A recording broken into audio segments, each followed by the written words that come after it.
a couple hours ago, there were reports that Oregon, that's coming from Brett McMurphy, Oregon is initiating preliminary discussions in Chicago with Big Ten officials to determine if the Ducks are compatible in the league.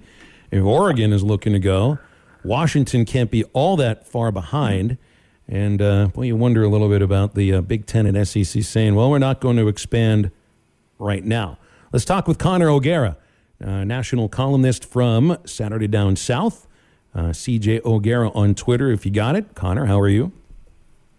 I'm doing well. You know, life is good. Had my mom in town over the weekend, kind of this last weekend before college football season starts, sort of getaway. But yeah, mid-season form, I feel like I am right now. You're going to be glued. You're glued to the television this weekend. I mean, any games whatsoever, I'm sure would get a lot of watchers just because it's the first games of the weekend. But what's the one? Is it Northwestern versus Nebraska? Are we going to get some puking offensive linemen in the middle of that game? What'd you think of what you heard out of Scott Frost and his offensive line coach from last week? Scott Frost doesn't get it yet. I mean, that's what this comes down to. Scott Frost still thinks it's 1995, and it's not. I get what he's trying to communicate. If this was year one at your program, and you want to talk about how much better you are with your conditioning program, which, by the way, Scott Frost did, and he totally tried to make it seem like Mike Riley's conditioning program was the reason that he inherited such a weak roster. Okay, I get that to a certain extent. Saying that your offensive linemen are averaging 15 to 20 pukes per practice when you're a team that hasn't been to a bowl game in 6 years, it makes me scratch my head and say, all right, then what have you been doing for the first 4 years, man? What have you been doing this entire time when you've been bragging about how well-conditioned your team is, and now they're really figuring things out? I am so sick of hearing about it from them. As somebody who spent 2.5 years out in Nebraska and has a lot of Nebraska friends in my life, I feel bad that they have to be subjected to a coach who still thinks that the mid-'90s Huskers are right around the corner, even though college football has changed and you can't just legally get away with steroids in the way that you once could, and you actually have a little bit of an honor code that you have to live up to. But Scott Frost, man, he just doesn't get it, and I don't think he would be able to win a game if he had a 28-point lead in the fourth quarter. I think he'd find a way to blow it there. So, yeah, it's pretty obvious. I'm very much out on Scott Frost, and I find myself becoming, ironically enough, more and more sickened with every word I hear him say. Yeah, well, anytime anyone's talking about that much vomit on a football field is going to make you sick to your stomach. Anyway, so let's move on from that.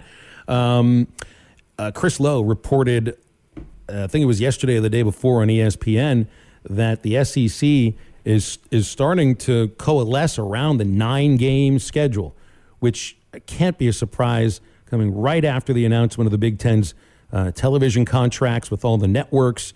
And I mean, we kind of expected that the SEC would be moving to that 9-game schedule and do a 3-6 kind of a schedule. But I mean, the thoughts are that this actually could happen very quickly, that it could happen sometime during this season. And I'm not exactly sure like when they're looking to implement this schedule. But if you are implementing a 9-game schedule anytime in the next couple of years, that means do you expect like a way that the SEC counters what the Big Ten has done is by getting Texas and Oklahoma into the league quicker? Do you see any way that could happen?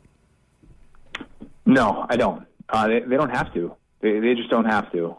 Paying $80 million to $100 million to make that happen doesn't make sense if the playoff is not expanding until 2026. That's what this entire thing is based on. That's why the SEC has been as deliberate as it has been. That's why it has not come out and named a conference scheduling model for what it's going to do in the latter part of the decade, is because there was this divide about what we were going to do with playoff expansion. And when the Alliance, rest in peace, was preventing playoff expansion from happening, the SEC was smart to say, well, then what's the hurry to come out here and be a 16-team super conference that's all of a sudden playing a 9-game conference schedule if we're still stuck in a 14 playoff? It doesn't make any sense. The SEC has always kept the playoff in mind. That's why there's not probably going to be an announcement about the SEC's conference scheduling model until we hear about what the future of the college football playoff is. And we expect to be hearing about that within the next year. But one would think now that the Alliance is no longer a thing, again, I can't communicate my condolences enough. I really am going to miss it. But now that it's not going to be a thing anymore, that opens the door for playoff expansion. And then you won't have these conferences saying, we're actually in favor of expansion, but we have to stick with the alliance and vote against it. So now we've heard Kevin Warren talk about how he's going to loosen up his prerequisites for the automatic qualifiers. And now it seems like we're getting closer to seeing that playoff expansion happen in 2026, which would then create the conference scheduling model that the SEC would need, the 3-6 model, which would make the most sense given the way the sport is trending, given the fact that you could lose theoretically 3 games in a season and still make it to the college football playoff in an expanded field. And what about the idea, and I've read that this maybe is a possibility, is a backdoor way to expand before 2026, sign the deal, sign the TV contract with whoever your partners are, and it's supposed to start at 2026, but move it earlier. I mean, I guess in that case, if they wanted to do it in 2024, you're going to have to buy out ESPN from the final 2 years because, I mean, I would imagine the fact that there's going to be more broadcast partners involved in the next iteration of the college football playoff, like ESPN will hold on to that exclusivity with the last fingernail they possibly have because it's going to go away after that. Yeah, there's something to be said for that. And that's the key thing worth remembering is that even though the current playoff contract runs through ESPN and ESPN has the exclusive rights to it, I don't think that's going to be the case in 2026. I think that it is going to be Fox. I think that it is going to be ESPN. And I think that they are going to generate as much money for this contract as possible. That's what the Big Ten's contract with 3 different networks essentially structuring this like an NFL deal told us is likely for this next scenario. You want these networks bidding against each other. That's ideal if you're in a position where you need to be able to make that money. And if we think that the pay-for-play era is coming officially, not just NIL with hints of pay-for-play everywhere that nobody's actually enforcing, but if the pay-for-play era is actually coming, then that's what makes the most sense. And it would make sense if we did get multiple networks involved in this contract and not necessarily, I don't know that necessarily moves up the calendar for the SEC to say, hey, Big Ten, let's start on this contract earlier, let's go exclusive because the SEC still has that deal with CBS. It's still going to be able to kind of share that contract with CBS or with the Big Ten next year, which is going to be really weird because the SEC will still have the 3:30 game on CBS, but the Big Ten will also have games on CBS. So there are a lot of pieces that are very closely connected, but it comes back to making money, and it comes back to what these TV contracts look like. Mm-hmm. All right, well, let's get to some of the on-field stuff here now. You write your preseason, you write everything in painstaking detail. You have gone through every single SEC team and every single game and picked a winner in each of them. And kudos to you for doing that, because right now I look at Arkansas's schedule and I just don't know. Maybe that's more, me, that I have trouble making decisions sometimes. I don't know what to make of what appears to be such an even matchup in a lot of these games. So, I mean, you've got to make decisions on these when you're writing these columns. How much time have you put into your crystal ball selections? And I know Arkansas fans are going to love that you got them picked 9-3, but a little road issue on a couple of the road games too. I've spent too much time, Phil. I've spent way too much time. That's the way to say it. Because a lot of these predictions can change the week of a game when we find out injuries. These are just preseason predictions.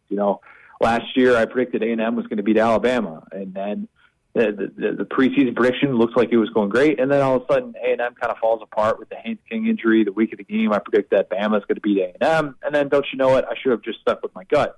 But I think that the way that I see Arkansas season playing out, navigating that non-conference schedule, which is the most difficult I've seen for a team that doesn't have a Power 5 non-conference game, I still think that you fall back on that identity. You fall back on that ground game. You fall back on a defensive coordinator who knows a thing or two about being able to navigate this conference and the leadership that they should have if they stay healthy, especially with Catalon, with Poole, and with those leaders that they have back even on the offensive side as well, mainly on the offensive line and the ground game. So I think that's the key for me. And I think they have more of an identity, and I think that's going to allow them to be able to not only keep their head above water, but to be able to throw their weight around in this conference and feel good about that. And I think that getting to 9-3 with that schedule would be no small feat. Not all 9-3 seasons are created equal.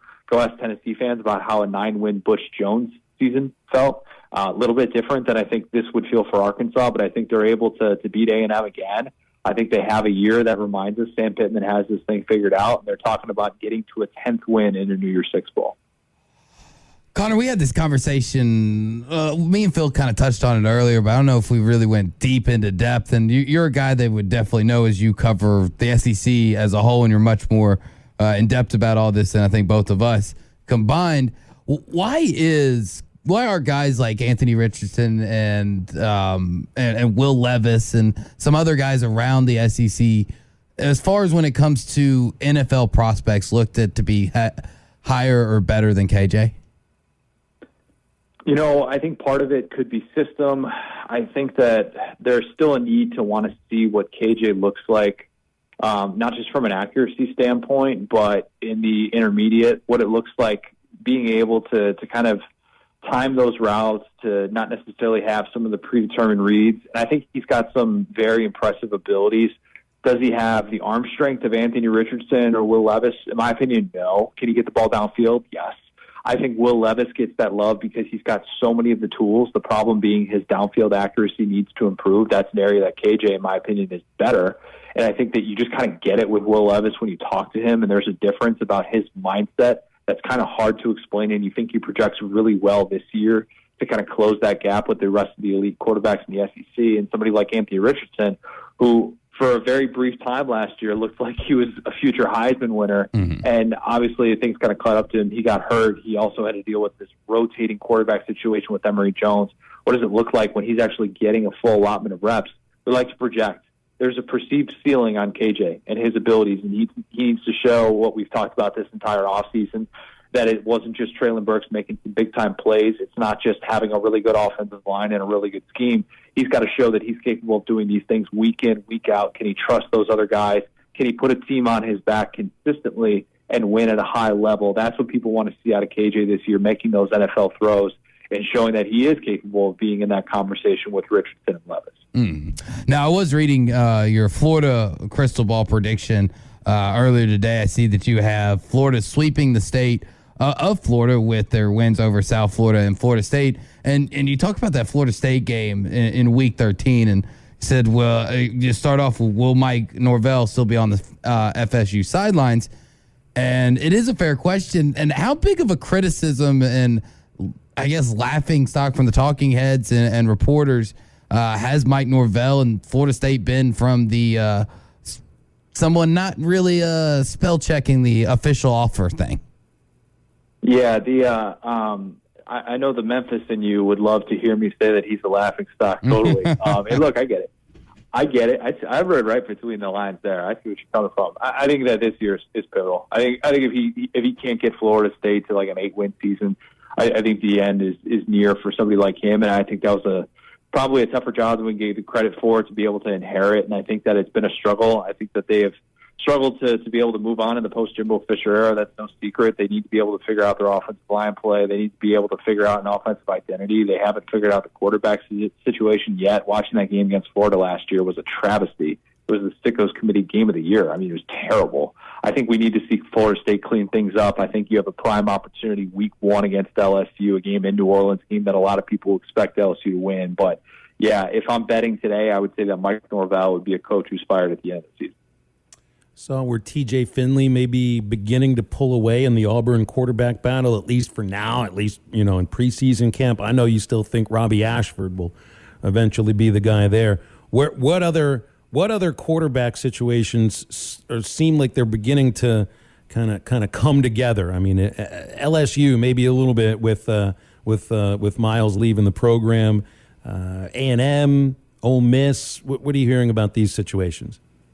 Yeah, I still no word on Ole Miss. I think LSU is Garrett Nussmeier seems to be the one that's kind of emerging, but I still think this ends up being Jaden Daniels, his starting job, the Arizona State transfer. Really interested in that. And then I still think Haynes King is going to end up being the guy at A&M. And I think that we're going to see how this plays out with Max Johnson, of course, the LSU transfer. But a lot of these coaches are just going to wait till the week of. The Auburn situation is bizarre. I was wrong about that, so I could be wrong about these. But I think we'll kind of see some of those trickle out this week. If you're still starting 3 quarterbacks with the ones, that's bad. That means that your situation is rough and you need to get this figured out. Arkansas fans should be considered blessed to be in a spot like this to feel like, all right, we've got your quarterback situation figured out.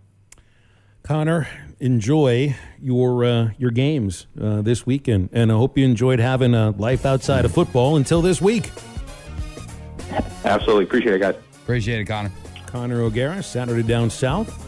I think you can kind of tell if his life is about football, he's going to be a pretty happy character.